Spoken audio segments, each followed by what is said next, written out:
اعوذ باللہ من الشیطان الرجیم بسم اللہ الرحمن الرحیم الحمدللہ رب العالمین والصلاة والسلام علی نبینا وآلہ الطیبین الطاہرین المعصومین ولعنۃ اللہ علی اعدائہم اجمعین اما بعد قال اللہ الحکیم بسم اللہ الرحمن الرحیم وقل جاء الحق وزہق الباطل ان الباطل کان زہوقا۔ ناظرین کرام، آپ کی خدمت میں حضرت امام حسین علیہ السلام کی شہادت عظمیٰ کا پرسہ اور کربلا کے اس عظیم درسگاہ سے جو ہمیں پیغام ملتا ہے اس کو اخذ کرنے کے لیے حق و باطل کے اس عظیم معرکہ سے جو ہمیں معرفت حق ملتی ہے اس کے لیے ہم زان و ادب طے کیے ہوئے ہیں دہلیز کربلا پر، دہلیز نجف پر، کہ یہاں سے ہمیں علم حاصل ہو، پہچان حق ملے اور ہم حق اور باطل کو صحیح طریقے سے سمجھ کر حق کی حقیقت کے مطابق اس کے سامنے حقیقت پسند بن کر اپنے آپ کو سر تسلیم خم کے اس کے مطابق ہم عمل انجام دے سکیں اور اپنی زندگی کو بہتر بنا سکیں۔ مومنین کرام، جس طرح کی آپ کی خدمت میں گزارشات ہو چکی ہیں گزشتہ نشستوں میں کہ حق و باطل کی نبرد آزمائی ازل سے ہے اور ان دونوں کا ایک جگہ پہ جمع ہونا یقیناً محال ہے۔ عقل کہتی ہے کہ التباس حق و باطل محال ہے، اور قرآن بھی کہتا ہے کہ التباس حق و باطل یہ خود باطل ہے۔ تو یہ کرتا انسان حق و باطل کا التباس تبھی ہے کہ جب حق کی معرفت نہیں ہوتی ہے۔ تو اس کے لیے ضروری ہے کہ ہم معرفت کے حصول کے لیے پہلے علم کے حصول کی خاطر قدم بڑھائیں، علم کو حاصل کریں، اور علم حاصل کرنے کے بعد اس علم پہ غور و فکر کرتے ہوئے اپنی معرفت اور ارتقاء کی منازل کو بڑھائیں تاکہ ہمیں حق صحیح طور پر اور واضح طور پر سمجھ میں آ جائے، تاکہ اس کے نتیجے میں ہم التباس حق و باطل جیسی ایک انتہائی غیر عقلائی حرکت سے بچ سکیں۔ اس کے لیے ہم جب قرآن کریم کی طرف نگاہ کرتے ہیں، جب ہم خلاق کائنات کی طرف نگاہ کرتے ہیں، تو پروردگار عالم کے جو کائنات کا خالق ہے قرآن کریم میں ارشاد فرماتے ہوئے کہتا ہے ان اللہ هو الحق المبین، کہ اے انسانوں یاد رکھو کہ تحقیق اللہ وہ حق ہے کہ جو آشکار ہے، واضح ترین حق، اور در حقیقت حق وجود ذات پروردگار ہے۔ وہ حق سبحانہ و تعالی وہی حق ہے، وہی کل حق ہے، وہی حقیقت حق ہے، وہی وجود محض ہے، اور وہی ساری کائنات کی حقیقت ہے۔ اور پھر معصومین علیہ السلام نے ارشاد فرمایا ان اللہ هو الحق ومنہ الحق وإلیہ یرجع کل حق، کہ اللہ حق ہے اور جو کچھ اللہ کی طرف سے ہے وہ حق ہے، اور جو کچھ اللہ کی طرف جس کی نسبت اور بازگشت لوٹ کے جاتی ہے وہ حق ہے۔ یعنی یوں سمجھیے کہ حق اللہ ہے اور من اللہ ہے اور اللہ ہے۔ اس انداز میں اگر ہم سمجھنا شروع کر دیں کہ جب بھی نسبت خدا کی طرف دینا صحیح ہو جائے تو اس کو ہم حق قرار دیں گے، اس کو ہم حق سمجھیں گے، اور جس کی نسبت بھی اس حق سبحانہ و تعالی کی طرف دینا محال ہوگا اس کو ہم باطل تصور کریں گے، یقیناً وہی بطلان ہے۔ تو علم کے سمندر میں جب ہم غوطہ زن ہوتے ہیں اور عقل ہماری معرفت کے موتی تلاش کرتی ہے تو اس میں سب سے پہلا جو کلیہ اور سب سے پہلا جو عظیم موتی ہمیں ملتا ہے وہ یہی ہے کہ حق اللہ سبحانہ و تعالی ہے، اور جو اللہ کی طرف سے ہے وہی حق ہے۔ اب ہمیں آسان رستہ مل گیا ہے کہ ہم دیکھتے چلے جائیں اللہ کی طرف سے کیا کیا ہے، جو کچھ اللہ کی طرف سے ہمیں ملتا چلا جائے گا ہم سر تسلیم خم کر کے اسے حق مانتے چلے جائیں گے، اور جو بھی اس کے مقابل میں ہوگا جس کی نسبت اللہ کی طرف نہیں ہوگی اس کو ہم باطل مانتے چلے جائیں گے۔ لہٰذا اس سفر میں ہمارے سامنے انتہائی آسان ہے حق و باطل کی تمیز کرنا، اور انتہائی آسان ہے اپنی انسانیت کو ترقی دینا اور ترقی کی منازل طے کرنا، اور معاشرے کو اعتدال پر رکھتے ہوئے عدل کے ساتھ، انصاف کے ساتھ معاشرے کی فلاح و بہبود کے لیے کام کرنا۔ حق جس طرح کہ عرض کیا اللہ ہے، حق من اللہ ہے اور حق اللہ ہے، اور اسی کی طرف اشارہ کرتے ہوئے حدیث قدسی میں اللہ رب العزت نے ارشاد فرمایا کہ کنت کنزا مخفیا فاحببت ان اعرف فخلقت خلقا لکی اعرف، کہ میں ایک چھپا ہوا خزانہ تھا، مجھ میں محبت پیدا ہوئی کہ میں پہچانا جاؤں،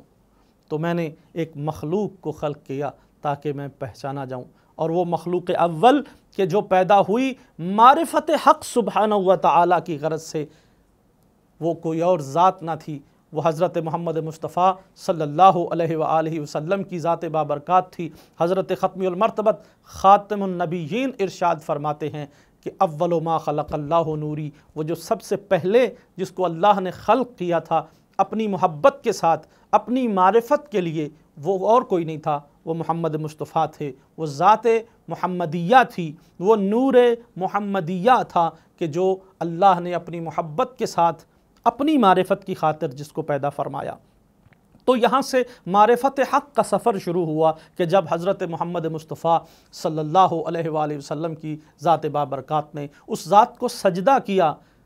تو وہ مسجود کہلایا، جب اس کی عبادت کی تو وہ معبود کہلایا، جب اس کی تسبیح کی، تحلیل کی، اور خود رسول اللہ صلی اللہ علیہ وآلہ وسلم ارشاد فرماتے ہیں کہ لما اراد اللہ ان یخلقنا خلقنی وعلیا وفاطمۃ والحسن والحسین قبل ان یخلق آدم، کہ اللہ نے حضرت آدم سے پہلے ہمیں خلق کیا، مجھ کو پیدا کیا، میری بیٹی فاطمہ کو پیدا کیا، میرے بھائی علی کو پیدا کیا، میرے نواسے حسن و حسین کو پیدا کیا، اور ہم تھے نحن نسبحہ ونقدسہ ونحللہ، ہم تھے جو اس کی تسبیح و تحلیل بیان کرنے والے تھے، ہم تھے جو اس کی عبادت کرنے والے تھے۔ تو اللہ حق سبحانہ و تعالی نے اپنی عرفان حق کے لیے نور محمدیہ کو پیدا کیا، اہل بیت کی انوار مقدسہ کو پیدا کیا، اور انہوں نے اس ذات برحق کی معرفت کو حاصل کیا اور پھر اس کی معرفت کو دنیا میں عام کیا۔ تو لہٰذا اس انداز میں اگر دیکھا جائے تو خدا کی طرف سے سب سے پہلی چیز جو ہمیں ملی وہ نور محمد مصطفیٰ تھا۔ تو پھر حضرت رسول اللہ صلی اللہ علیہ وآلہ وسلم کے ذات بابرکات کے حق قرار دینے کے لیے خداوند عالم نے قرآن میں بھی یہ ارشاد فرمایا کہ کیف یہدی اللہ قوما کفروا بعد ایمانہم وشہدوا ان الرسول حق، کہ اللہ اس قوم کو کس طرح ہدایت دے دے کہ جنہوں نے ایمان کے بعد کفر کیا در حالانکہ وہ رسول کے حق ہونے پر شہادت دے چکے تھے، مان چکے ہیں کہ رسول حق ہے، چونکہ رسول من اللہ ہے، اللہ کی طرف سے بھیجے گئے ہیں، وہ عادل ہیں، وہ معصوم ہیں، وہ من اللہ ہیں، لہٰذا اللہ کا رسول حق ہے، اللہ کے نمائندے برحق ہیں، اور ان کو برحق ماننا اور ان کے مخالف میں آنے والے کو باطل ماننا یہ فطرت انسانیہ کا تقاضا ہے، یہ انسان کی عقل کا تقاضا ہے، اور اگر کوئی اس کے خلاف جائے گا تو یہ انسان اپنی فطرت کے خلاف جا رہا ہے۔ کیا کیا حق ہے؟ تو ارشاد فرمایا ہم جب اس دنیا سے رخصت ہوتے ہیں تو معصوم نے جو ہمارے لیے تلقین ارشاد فرمائی ہے کہ کون سی تلقین ہے، مرتے وقت بھی انسان کا کندھا ہلا کر یہ اس کو سمجھایا جاتا ہے کہ یہ تلقین ہے تمہارے لیے، یہ گواہی دینا اپنی طرف سے، یہ گواہی کیا، اشہد ان ما جاء بہ محمد حق، کہ جو کچھ میرے نبی محمد مصطفیٰ لے کر کے آئے ہیں وہ سب کچھ حق ہے۔ اور قرآن نے بھی ارشاد فرمایا کہ اس پروردگار نے رسول کو بھیجا، هو الذی ارسل رسولہ بالہدی ودین الحق، اس اللہ نے اپنے رسول کو بھیجا دین حق کے ساتھ، یعنی جو کچھ نبی لے کے آئے وہ حق ہے، جس چیز کی طرف نبی اللہ صلی اللہ علیہ وآلہ وسلم نے توجہ دلائی وہ حق ہے۔ اسی لیے قرآن میں ارشاد فرمایا کہ جو کچھ میرا رسول تجھے دے وہ لے لو، اور جس سے روکے اس سے رک جاؤ۔ میرے نبی کا اسوہ حسنہ تمہارے لیے یہ نمونہ عمل ہے، اور تم اس کے اوپر عمل کرتے ہوئے اپنی زندگی کو کامیاب بنا سکتے ہو۔ کیا کیا نبی کی طرف سے آیا، کیا کیا حضرت رسول اللہ صلی اللہ علیہ وآلہ وسلم نے ہمیں تعلیم دیا کہ جو کچھ اللہ کی طرف سے وہ علم لے کے آئے اور جو انہوں نے ہمیں تعلیم دی وہ سب کچھ حق قرار پایا۔ اور آخر وقت میں تلقین کرتے ہوئے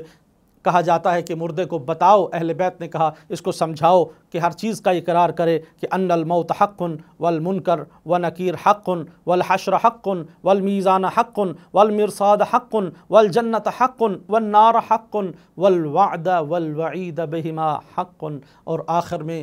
حد بالکل قلم توڑ دیا یہ جملہ کہتے ہوئے فالحق ما رضیتموہ والباطل ما اسخطتموہ، کہ حق وہ ہے جس پہ آپ راضی ہیں، محمد و آل محمد جس پہ راضی ہیں اللہ اسی پہ راضی ہے، وہی حق ہے، اور جس پہ یہ ناراض ہیں وہی بطلان ہے۔ تو ہم یہ بات آخر میں تسلیم کر سکتے ہیں کہ جس بات پہ محمد و آل محمد راضی ہوں وہی حق ہے، اور جس بات سے وہ منع کر دیں وہی باطل ہے۔ حق و باطل کی تمیز کے لیے یہی کافی ہے کہ ہم سیرت اہل بیت کا مطالعہ کریں کہ وہ ہمیں جس چیز کے کرنے کا حکم دیں یہ حق ہے، اور جس سے روک دیں وہی باطل ہے۔ خداوند عالم ہمیں اہل بیت کی سیرت پر عمل کرنے کی اور ان کی تعلیمات سے بہرہ مند ہونے کی توفیق عطا فرمائے، اور حق و باطل کی تمیز کرتے ہوئے، حق کی پہچان کرتے ہوئے حق کے سامنے سر تسلیم خم کرنے کی توفیق عطا فرمائے۔ وما علینا الا البلاغ المبین۔